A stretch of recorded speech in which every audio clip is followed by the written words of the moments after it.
এই দেখুন আমরা উঠছি মন্দিরে। মন্দিরে কতগুলো কুকুর শুয়ে আছে।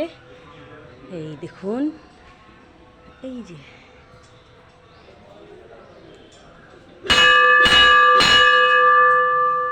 ঘন্টা বাজিয়ে দিয়েছি।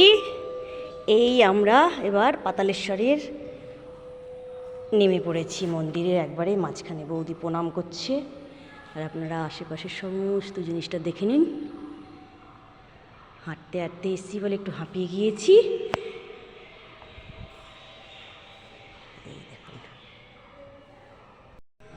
দেখুন কত পদ্ম ফুল ফুটেছে, দেখো। আরে অনেক পদ্ম ফুল তো।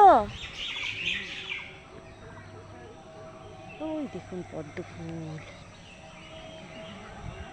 দারুণ জায়গাটা। সূর্যদেব উঠে পড়েছে, এখানে কজন বসে আছে।